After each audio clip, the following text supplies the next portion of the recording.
সারা দেশে থানাগুলোতে কাজে ফিরছে পুলিশ সদস্যরা। মৌলভীবাজারে সেনাবাহিনীর উদ্যোগে কর্মস্থলে ফিরেছে 60টি থানার পুলিশ সদস্যরা। এদিকে জেলায় সেনাবাহিনীর সার্বিক তত্ত্বাবধানে বিভিন্ন স্থান থেকে 5টি আগ্নেয়াস্ত্র উদ্ধার করা হয়েছে।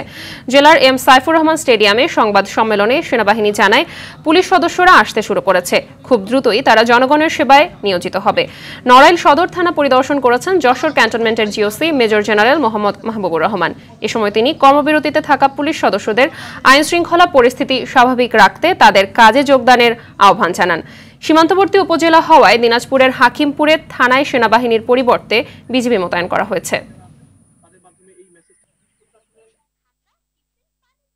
দর্শক, এই মুহূর্তে চট্টগ্রাম থেকে সরাসরি যুক্ত হচ্ছেন সহকর্মী সাইফুল মাহমুদ।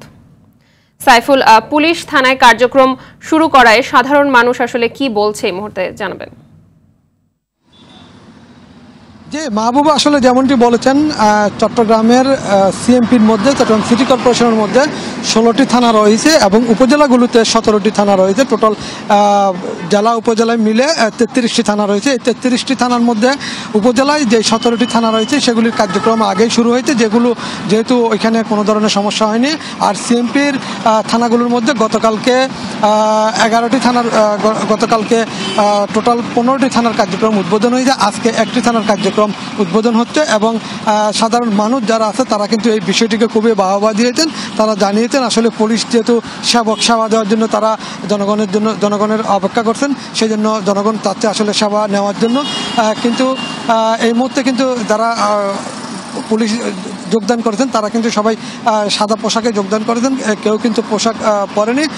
নগরীর প্রতিটি থানাতে কিন্তু সেনাবাহিনী এবং বিজিবি রয়েছে।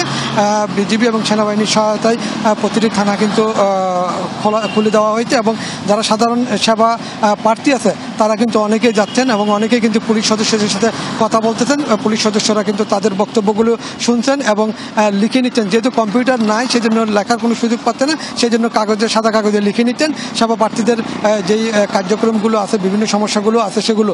তবে নগরীর প্রতিটি থানায় কিন্তু এখন এই মুহূর্তে খুব সুশৃঙ্খল অবস্থা বিরাজ করছে এবং সেই সাথে বৈষম্য বিরোধী ছাত্র আন্দোলনের ছাত্ররা এবং সেনাবাহিনীর সহায়তায় কিন্তু তারা থানাগুলো খুলে দেওয়া হয়েছে এবং খুবই ভালো অবস্থানে আছে, কোথাও কোনো সমস্যা নেই বললে চলে।